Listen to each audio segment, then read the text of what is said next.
Hello everyone, स्वागत है आपका एक और नए सेशन के अंदर। तो बहुत मजे से हम पढ़ाई कर रहे हैं बिजनेस स्टडीज की। तो चलिए आज कंटिन्यू करते हैं हमारे सब्जेक्ट को। चैप्टर नंबर 1 हमारा चला है बिजनेस ट्रेड एंड कॉमर्स। मुश्किल से ये एक क्लास और 2 क्लास का चैप्टर और बचा, मतलब ये चौथा पार्ट है। फिफ्थ पार्ट या सिक्स पार्ट और आएगा, उसके बाद आपका चैप्टर खत्म हो जाएगा। ठीक है, ध्यान रखना, मैं आपको समरी वीडियोस बनाकर भी दे सकता था, बट मेरा मेन मोटिव था कि आपको लाइन बाय लाइन रीड कराया जाए, आपको नोट्स दिए जाए, वरना फ्लो चार्ट देख के मैं समझा देता, आपका काम हो जाता, आपको समझ में भी आया था। पर जब लाइन बाय लाइन रीड करते हैं और जिस टॉपिक से हम, जिस बुक से हम पढ़ रहे हैं, और वही चीज हमको अगर मिल जाए, हमको याद रहे, तो ज्यादा टाइम तक हमको रिटेन रहता है। तो चलिए स्टार्ट करते हैं आपका चैप्टर।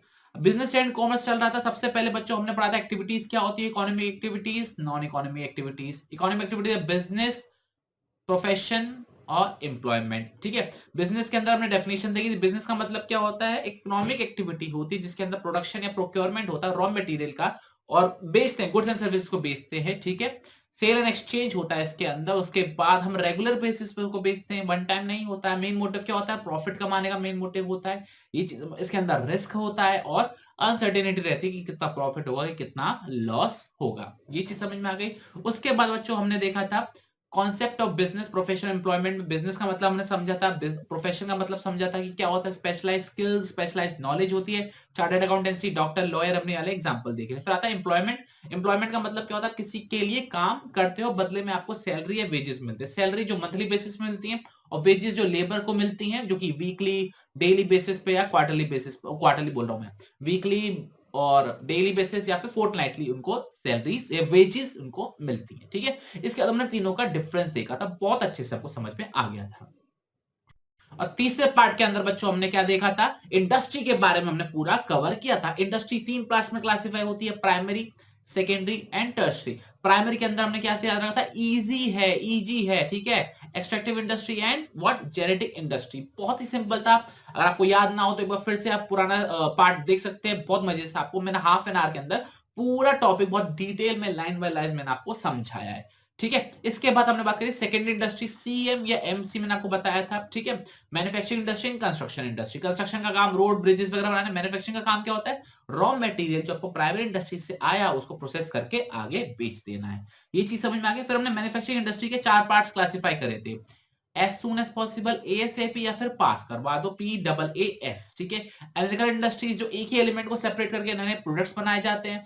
फिर आता है हमारा व्हाट, सिंथेटिकल इंडस्ट्री, जिसमें डिफरेंट इंग्रेडिएंट्स बना के एक नया प्रोडक्ट बनाया जाता है। फिर आता है हमारा असेंबलिंग इंडस्ट्री, जिसको कंपोनेंट्स, अलग अलग कंपोनेंट्स को जोड़ते हैं एक नया प्रोडक्ट बन जाता है। फिर लास्ट आता है हमारा प्रोसेसिंग इंडस्ट्री, मतलब जिसके अंदर क्या होता है, प्रोसेस चलती है तब जाके एक प्रोडक्ट, फिनिश गुड तैयार होता है। जिसमें एक शुगर केन का एग्जांपल दिया था, शुगर बनती है जिससे, और एक पेपर का एग्जांपल दिखा था जिसमें हमने बताया था वुड को पहले बुरादे में कन्वर्ट किया जाता है, फिर पेस्ट मिलाया जाता है, फिर व्हाइट रंग डाला जाता है, तब जाके पेजेस बनते हैं। तो ये था हमारा थोड़ा सा पुराना रिवीजन जो अभी तक हमने देखा।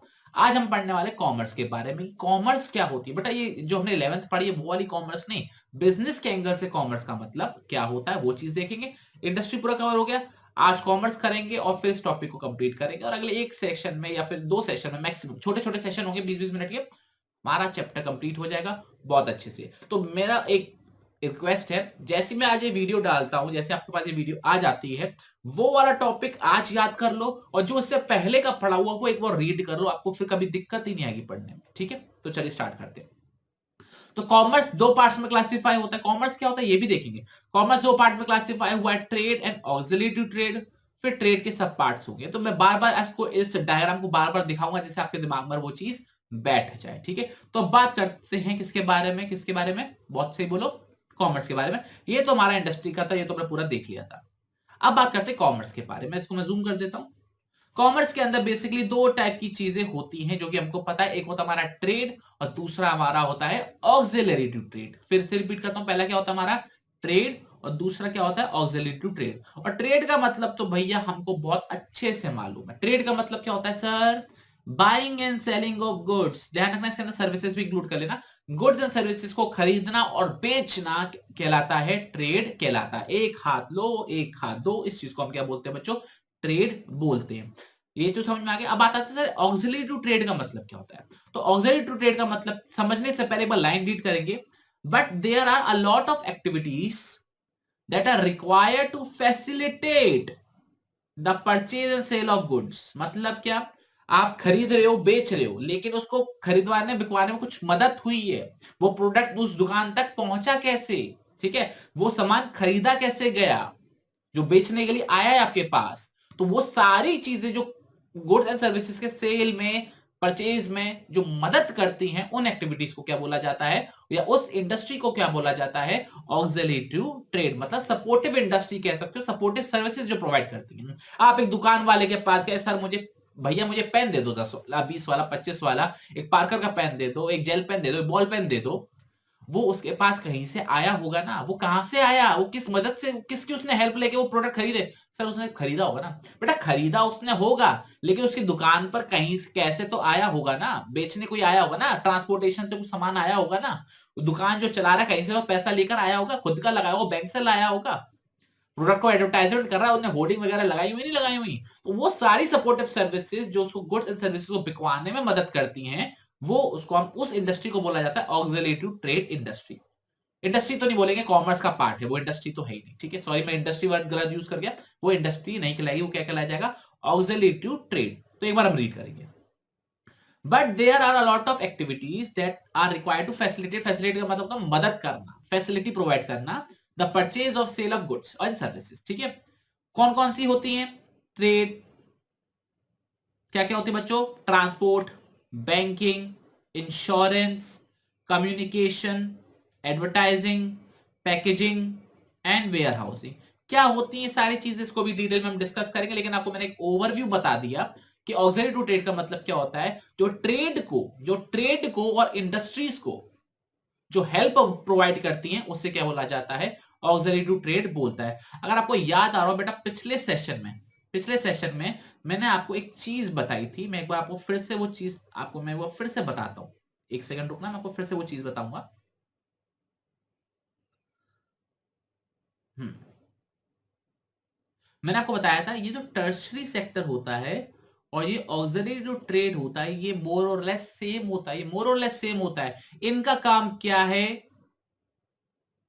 इन दोनों को सर्विस देना और इसको सर्विस देना। मतलब ऑक्सिलरी टू ट्रेड या टर्शरी सेक्टर किसको सपोर्ट करता है, वो प्राइमरी इंडस्ट्री को, सेकेंडरी इंडस्ट्री को, और ट्रेड को वो प्रमोट करता है। ये चीज समझ में आ गई, यही चीज मैंने आपको बताई थी और यही चीज मैंने आपको अभी एक बार फिर से बता दी, ठीक है।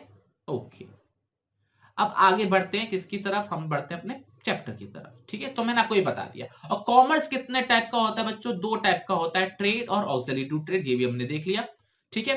तो अब बात करते हैं ट्रेड का मतलब क्या होता है, ठीक है। अब मैं सर जूम कर दो इस चीज को, हाँ बेटा मैं जूम कर रहा हूँ, एक सेकंड रुको। तो ट्रेड का मतलब क्या होता है बच्चों, अभी थोड़ी देर पहले देखा, buying and selling of goods and services between buyer and seller is known as what, trade, ठीक है। It refers to sale, transfer, exchange of goods. अलग अलग तरीके से एक ही डेफिनेशन को बोला है, सेल करना, ट्रांसफर करना, एक्सचेंज करना, इस चीज को बोला जाता है ट्रेड, ठीक है। और ट्रेड को हम दो पार्ट्स में क्लासिफाई कर सकते हैं, एक होता हमारा इंटरनल ट्रेड और एक होता हमारा एक्सटर्नल ट्रेड। सर कुछ सुना सुना सा लग रहा है बेटा, ये सुना आपने अभी नहीं है, ये आपने फील करा हुआ है। इंटरनल ट्रेड का मतलब क्या होता है, जब हम विद इन द कंट्री सामान को खरीदते और बेचते हैं, उसको बोला जाता है इंटरनल ट्रेड। और वो ट्रेड जो हम दूसरी कंट्रीज के साथ करते हैं, उसे क्या बोला जाता है बच्चों, एक्सटर्नल ट्रेड बोला जाता है, ठीक है। तो इंटरनल ट्रेड का मतलब क्या होता है, buying and selling between with in the geographical boundaries, geographical boundaries के अंदर जब हम खरीदते बेचते हैं, उसे क्या बोलते हैं, बिल्कुल सही, उसे हम बोलते हैं इंटरनल ट्रेड, मतलब with in the boundaries, with in the country, ठीक है। अब इसको भी हम दो पार्ट्स में क्लासिफाई कर सकते हैं। वैसे तो बिजनेस बहुत तरीके के बिजनेस होते हैं, लेकिन इंटरनल ट्रेड को हम जनरली दो पार्ट्स में क्लासिफाई करते हैं, एक होता है हमारा होलसेल ट्रेड और एक होता है हमारा रिटेल ट्रेड। होलसेल ट्रेड मतलब, जब हम, फीलिंग समझ में आ रही है ना, होलसेल मतलब आपकी कोई दुकान है, आपको लार्ज क्वांटिटी में सामान खरीद के लेकर आना है, उसको बोला जाता है व्हाट, होलसेल ट्रेड। तो when goods are purchased and sold in large quantities, क्यों, क्योंकि या तो आप रीसेल करोगे या फिर उसको आगे किसी पर्पस के लिए यूज करोगे, रॉ मटेरियल यूज करोगे, उस चीज को बोला जाता है होलसेल ट्रेड, ठीक है। होलसेल का ट्रेड का मतलब होता है लार्ज क्वांटिटी में जब आप सामान बेचते हो, आप सिंगल यूनिट नहीं बेचते हो, आप लार्ज क्वांटिटी में सामान बेचते हो, तो वो बिजनेस जो कहलाता है वो क्या कहलाता है, होलसेल ट्रेड कहलाता है, ठीक है। लेकिन आप किसी दुकानदार के पास जाते हो, भैया एक पेन देना, भैया एक 2 वाला पेन देना, एक 10 वाला पेन देना, ठीक है, उसको बोला जाता है रिटेल ट्रेड। रिटेल ट्रेड का मतलब क्या होता है, जब आप स्मॉलर क्वांटिटी में सामान खरीदते हो और बेचते हो, बेचते हो नॉर्मली, उसको बोला जाता है रिटेल ट्रेड। आसपास घर के आसपास जितने भी दुकान है ना, वो सारे होते हैं रिटेल ट्रेड। और वो जो सामान जहां से खरीद के लेकर आते हैं वो होता है होलसेल ट्रेड। ये चीज क्लियर हो गया। तो ट्रेड के दो पार्ट्स हो गए हमारे, इंटरनल एक्सटर्नल। अब एक्सटर्नल अभी तक हमने नहीं पढ़ा, इंटरनल पढ़ा कि विद इन द कंट्री जो होता है उसको बोलते हैं इंटरनल। दो टाइप के होते हैं मेनली, पहला हो गया हमारा होलसेल ट्रेड जिसमें लार्ज क्वांटिटीज को खरीदा बेचा जाता है, और दूसरा होलसेल ट्रेड जिसमें स्मॉल क्वांटिटीज को खरीदा और बेचा जाता है, सिंगल यूनिट भी पॉसिबल हो सकती है। ठीक है, इसके बाद हम बात करने वाले हैं बच्चों किसके बारे में, एक्सटर्नल ट्रेड के बारे में बात करने वाले हैं। तो एक्सटर्नल ट्रेड का मतलब हम उसको हम फॉरेन ट्रेड भी बोल सकते हैं। एक्सटर्नल ट्रेड या फॉरेन ट्रेड किसके बीच में होता है, एक कंट्री का दूसरी कंट्री से। फॉर एग्जांपल कह लो मैं इस कंट्री में बैठा हूं, तो दूसरी कंट्री के किसी पर्सन के संग जब मैं डील करता हूं, या मेरी कंपनी कभी दूसरी देश की किसी कंपनी के संग जब डील करती है, तो उसे एक्सटर्नल ट्रेड बोला जाता है। मैं भी कर सकता हूं एक्सटर्नल ट्रेड, कोई बिजनेस ऑर्गेनाइजेशन भी कर सकती है एक्सटर्नल ट्रेड, गवर्नमेंट भी कर सकती है एक्सटर्नल ट्रेड, तो कोई भी कर सकता है। तो एक्सटर्नल ट्रेड की डेफिनेशन देखेंगे, it consist of the exchange of goods and services between person and organisation operating in two और मोर कंट्रीज। क्या सर हम एक से ज्यादा कंट्री में बेच सकते हैं? द आंसर इज यस, हम एक से ज्यादा कंट्री में भी सामान को खरीद सकते हैं और बेच भी सकते हैं। कैसा खरीदना भी एक्सटर्नल ट्रेड का पार्ट है? बिल्कुल सही, बिल्कुल सही। हम खरीद भी सकते हैं, बेच भी सकते हैं। तो एक्सटर्नल ट्रेड को हम तीन पार्ट्स में क्लासिफाई करेंगे। पहला है बच्चों इंपोर्ट ट्रेड। ये तो बच्चों आपको बच्चों बच्चों को डेफिनेशन पता होती है नॉर्मल। इंपोर्ट का मतलब क्या होता है, जब दूसरी कंट्री से सामान खरीद के आप अपनी कंट्री में लेकर आते हो, उसे बोला जाता है इंपोर्ट ट्रेड। जब आप अपनी कंट्री से कोई सामान दूसरी कंट्री में बेचते हो, उसे क्या बोला जाता है, एक्सपोर्ट ट्रेड। बिल्कुल सही। तो दूसरी कंट्री में सामान बेचा जाता है उसको एक्सपोर्ट ट्रेड बोला जाता है। लेकिन एक डेफिनेशन जो पहली बार पढ़ने वाले हो वो है एंट्री पोर्ट ट्रेड। इसका मतलब क्या होता है, एक कंट्री से इंपोर्ट किया, दूसरी कंट्री को एक्सपोर्ट किया, मतलब मीडिएटर का काम कर रहे हो आप।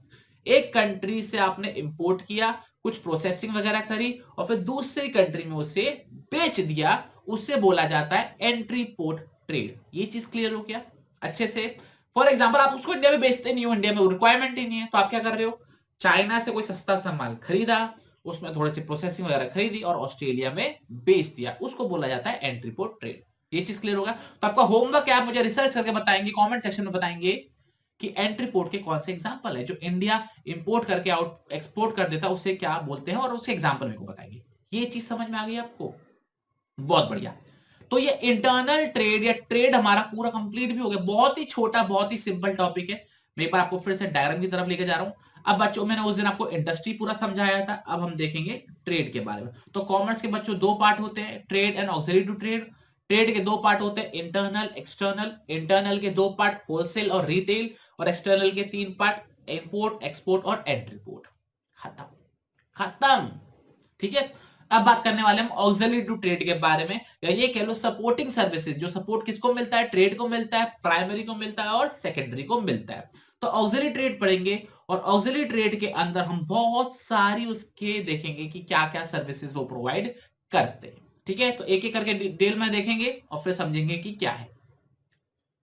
अब आते हैं तो बच्चों हम ऑक्सिलरी ट्रेड की डेफिनेशन पर। तो ऑक्सिलरी ट्रेड की डेफिनेशन मैं पहले रीड करके बताऊंगा, मैंने आपको समझा तो दिया है। सपोर्ट सर्विसेज ट्रेड को सपोर्ट करते हैं, प्राइमरी इंडस्ट्री को सपोर्ट करते हैं और सेकेंडरी इंडस्ट्री को सपोर्ट करते हैं। वो काम जो होता है उसको क्या बोला जाता है, ऑक्सिलरी टू ट्रेड, मतलब सपोर्टिव टू ट्रेड। ठीक है, तो डेफिनेशन एक बार रीड करेंगे ऑक्सिलरी टू ट्रेड की।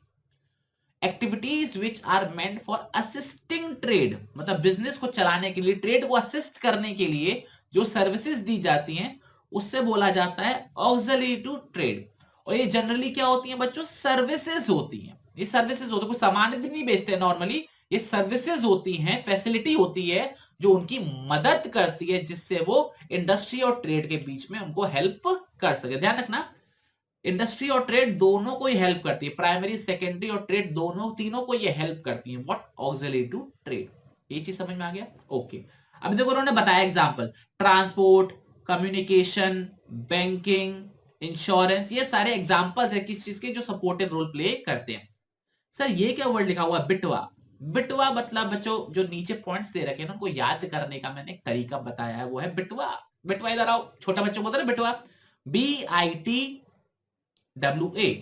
एक बार मैं स्क्रीन पे आपको फुल फॉर्म में दिखा देता हूं, बिटवा। एक सेकंड, एक समय पूरा पेज दिखाता हूं आपको। तो देखो, B stand for banking, I stand for insurance, T stand for transport and communication, W stand for warehousing, ठीक है, और A stand for advertising। ये चीज क्लियर हो गया। तो ऐसे आप याद रख सकते हो कि ऑक्सिलरी ट्रेड्स के नाम कैसे याद रखोगे, बिटवा, banking and finance, insurance, transport and communication, और W फॉर वेयर हाउसिंग और A फॉर एडवर्टाइजिंग। याद हो जाएगा आपको? याद हो गया? फिर से रिपीट कर, banking and finance, insurance, transport communication, warehousing और लास्ट वाला एडवर्टाइजिंग। ठीक है, अब एक एक करके डिटेल में पढ़ेंगे और करेंगे चैप्टर को समाप्त। चैप्टर समाप्त नहीं होगा, चैप्टर अगली क्लास में समाप्त होगा, टॉपिक समाप्त हो जाएगा। तो देखो, सबसे पहले मैं बात कर रहा हूं ऑक्सिलरी टू ट्रेड की। ऑक्सिलरी टू ट्रेड देखो नॉर्मली क्या काम करता है, जो भी रुकावटें हैं, जो हमारे बिजनेस को करने में आती हैं, चाहे गुड्स को दूसरे गुड्स तक पहुंचाना, कस्टमर को हमारे गुड्स के बारे में बताना, हम सामान कहां से खरीद के लेकर आए जो हम बेच पाएंगे, तो वो सारी चीजें हमको ऑक्सिलरी टू ट्रेड की मदद से हमारी सॉल्व हो जाती हैं। तो ये हमारी जो हिंड्रेंसेस होती हैं, या ये कह लो जो हमारी रुकावटें होती हैं, ये सारी रुकावटें कौन फुलफिल करता है, ये सारे जो गैप्स है कौन फुलफिल करता है, ये ऑक्सिलरी टू ट्रेड करते हैं। ठीक है, तो अब एक एक करके हम बिटवा को पढ़ेंगे और इस टॉपिक को समाप्त करेंगे। तो सबसे पहला आता है बैंकिंग एंड फाइनेंस। देखो, कोई भी बिजनेस करने के लिए आपको पैसा चाहिए, या तो आप खुद का पैसा लगाओगे या फिर आप उधार का पैसा लगाओगे। अगर आपके पास इतना पैसा है, इतना कैपिटल आप लगा सकते हो, फिर तो कोई दिक्कत वाली बात है ही नहीं। लेकिन दिक्कत किन लोगों के लिए आती है? जिनके पास खुद का पैसा नहीं होता। तो बैंकिंग आपको फायदा देते हैं, आपको फैसिलिटी प्रोवाइड करते हैं कि आप अपना रॉ मटेरियल खरीदो, आप उसको मशीन्स खरीदो लोन लेके, फिर उनको बनाकर बेचो। ये चीज समझ में आ गया? तो बैंकिंग जो है आपको फाइनेंस की प्रॉब्लम सॉल्व करने में आपकी बहुत ज्यादा मदद करते हैं। तो रीड करेंगे पॉइंट को, बिजनेस एक्टिविटीज, मैं जूम कर देता हूं, business activities cannot be undertaken unless funds are available for acquiring asset, purchasing raw material and meeting other expenses. Simple सी बात है, कोई भी बिजनेस तब तक काम नहीं कर सकता जब तक आपके पास पैसे ना हो, जैसे आप असेट्स को खरीद सको, आप रॉ मटेरियल को खरीद सको, और जो भी हमारे सैलरी वगैरह का रेंट वगैरह जो एक्सपेंसेस है उसको पे कर सको। तो जो भी हमारे फंड्स होते हैं वो हम बैंक से लोन ले लेते हैं। सर मेरा खुद का पैसा हो, तो आप खुद का पैसा हो तो कोई बात ही नहीं, कोई प्रॉब्लम ही नहीं है। तो ऑक्सिलरी ट्रेड क्या है, जो प्रॉब्लम है उनको सॉल्व करता है। आपको कोई प्रॉब्लम नहीं है तो कोई बात ही नहीं है। तो वो क्या कर रहे हैं, आपकी जो फाइनेंस प्रॉब्लम है ना, उनको सॉल्व करने के लिए बैंकिंग एंड फाइनेंस सिस्टम काम कर रहा है। ये चीज क्लियर हो गया? तो बिटवा का बी हमारा हो गया कंप्लीट। ठीक है, अब फटाफट से बाकी कंप्लीट करेंगे और आज के सेशन को करेंगे एंड। दूसरा आता हमारा बच्चों आई स्टैंड फॉर इंश्योरेंस। तो बिजनेस के अंदर ना बहुत तरीके के रिस्क होते हैं जिससे हमको नुकसान हो सकता है। क्या हो सकता है ऐसा रिस्क? आग लग जाए, चोरी हो जाए, कोई प्रोडक्ट डैमेज हो जाए, एम्प्लॉय का एक्सीडेंट हो जाए, मशीन से हाथ वाथ कट जाए, और बहुत अन्य तरीके के रिस्क होते हैं। ठीक है, बहुत अन्य तरीके के रिस्क होते हैं, अलग अलग तरीके के। आग लगना, चोरी होना, डैमेज हो जाना, कोई आपने कोई सामान मंगाया, किसी दूसरी शहर से सामान मंगाया, रास्ते में ट्रक चोरी हो गया, आग लगी ट्रक में, बहुत सारे उसे। तो ये सारे जो नुकसान है इनको कवर करने के लिए हम क्या करवाते हैं? इंश्योरेंस करवाते हैं। तो इंश्योरेंस इन सब चीजों में क्या देता है? हमको प्रोटेक्शन देता है। हम प्रीमियम अमाउंट पे करते हैं, नॉमिनल अमाउंट पे करते हैं, और जो भी कोई नुकसान होता है तो हम इंश्योरेंस कंपनी से क्या कर लेते हैं बच्चों? रिकवर कर लेते हैं। तो जो भी रिस्क है उसको खत्म करने का काम कौन करता है? वो करता है हमारा कौन? व्हाट? इंश्योरेंस काम करता है। ये चीज समझ में आ गई? ओके, बी आई हो गया। बात करते हैं टी की, ट्रांसपोर्ट एंड कम्युनिकेशन। देखो, सबसे इंपॉर्टेंट चीज होती है कि आप सामान बेचोगे कैसे। आप हर एक के घर जाके तो सामान बेचोगे नहीं, तो आप चाहते हो कि मार्केट तक आपका प्रोडक्ट पहुंच पाए, तो वो कैसे पहुंचेगा? प्रोडक्शन की स्टेज से कंजम्पशन की स्टेज तक सामान कैसे पहुंचेगा? तो वो पहुंचेगा हमारा ट्रांसपोर्टेशन के थ्रू भेजेगा। तो ट्रांसपोर्ट हमको एक फैसिलिटी प्रोवाइड करता है जिसमें हम रॉ मटेरियल को या फिनिश प्रोडक्ट को प्रोडक्शन की प्लेस से कंजम्पशन की प्लेस तक हम पहुंचा सकते हैं। जहां ये पेन बना है, फैक्ट्री में जो पेन बना है, वो कहां तक पहुंचेगा? वो हमारी दुकान तक पहुंचेगा जहां से हम ये सामान खरीद कर लेकर आते हैं। ये आपको चीज समझ में आ रही है? तो इससे बोला जाता है व्हाट? ट्रांसपोर्टेशन। और दूसरा कम्युनिकेशन। भैया कम्युनिकेशन, लोगों तो बताएंगे कैसे इंफॉर्मेशन? हमारा प्रोडक्ट है ये आपको चीज समझ में आ रही है? उसके अंदर हम लोगों से कम्युनिकेट कैसे करते हैं? भाई ये सामान भेज दे, भाई ये पैसों की जरूरत है, जो क्या करते हैं ये कम्युनिकेशन के थ्रू करते हैं। कम्युनिकेशन कैसे करते हैं? इंटरनेट के थ्रू करते हैं, टेलीफोन के थ्रू करते हैं, और पोस्टल वगैरह के थ्रू अब कम हो गया लेकिन वो भी हम करते हैं। तो ट्रांसपोर्ट हमको कम्युनिकेशन भी करना पड़ता है प्रोड्यूसर्स के साथ, ट्रेडर्स के साथ, जिससे टाइम तक उनके पास इंफॉर्मेशन पहुंच जाए। और ये कैसे करा जा सकता है? पोस्टल के थ्रू करा जा सकता है, टेलीफोन के थ्रू करा जा सकता है, और एक चीज आप एक्स्ट्रा ऐड कर लेना इसमें, इंटरनेट के थ्रू भी करा जा सकता है। तो BIT हमारा हो गया बिट, ठीक, कंप्लीट हो गया। अब आता है वेयर हाउसिंग। वेयर हाउसिंग का मतलब क्या होता है बच्चों? देखो एक काम करो, आप जब प्रोडक्शन करते हो तो एक बात में क्या एक यूनिट बनाते हो या बहुत सारे यूनिट बनाते हो? सर हम बहुत सारे यूनिट बनाते हैं। तो जब एक बात बताओ, क्या वो तुरंत बिक जाती हैं? द आंसर इज नो, तुरंत नहीं बिकती हैं। तो वो कहां रखते हो? वो आप एक स्टोर रूम में रखते हो, आप एक गोडाउन में रखते हो। बेटा उसी को हम वेयर हाउसिंग बोलते हैं, कि आपने सामान को वेयर हाउस में रख दिया, आपने गोडाउन में रख दिया, आपने स्टोर रूम में रख दिया। तो ये आपको टाइम देता है, आपको टाइम की सहूलियत देता है कि आप बाद में आराम से बेच लेना। ये आपको चीज समझ, आपको स्टोरेज की प्रॉब्लम है, आप सामान का रखोगे तो आप वेयर हाउसिंग में चीज को रखते हो, क्योंकि जो भी आपका सामान होता है वो इमीडिएटली तो बिकता नहीं है, तो आप स्टोर हाउस में रखते हो, और जब आपको जब जरूरत होती है तब आप उसको बेच देते हो। आपने देखा होगा कोई भी आपके जो बिजनेसेस होते हैं, आपके जो आपके पापा का कोई बिजनेस है, तो उन्होंने स्टोर रूम बनाकर रखा होगा, जहां पर वो कस्टमर आता है, बेटा जरा गोडाउन से वो सामान लेकर आ जाइए, तो वो गोडाउन जाता है, सामान लेकर आता देता है। तो इसी प्रोसेस को हम क्या बोलते हैं बच्चों? वेयर हाउसिंग बोलते हैं। ये चीज क्लियर हो गया? एक बार जरा लाइन बाय लाइन रीड कर लेते हैं। देखो क्या लिखा हुआ है, usually goods are not sold और कंज्यूम इमीडिएटली आफ्टर प्रोडक्शन। तुरंत तो बिकते नहीं, जैसे प्रोड्यूसर ये थोड़ी ना कस्टमर बाहर खड़ा उसको सामान बेच देंगे, ऐसा नहीं होता है। तो इन्होंने बोला है कि हमको उनको जब जरूरत होती है तब हमारे पास वो प्रोडक्ट अवेलेबल होना चाहिए, तो वो रखेंगे कहां? तो हम स्टोर रूम में रखते हैं, जिससे वो स्टोर खराब ना हो जाए, वो सामान खराब ना हो जाए, डैमेज ना हो जाए, चोरी ना हो जाए, तो हम गोडाउन के अंदर उसे रखते हैं। तो वेयर हाउसिंग बिजनेस को प्रॉब्लम सॉल्व करता है कि वो गुड्स को अवेलेबल करा सके। ये चीज क्लियर हो गया?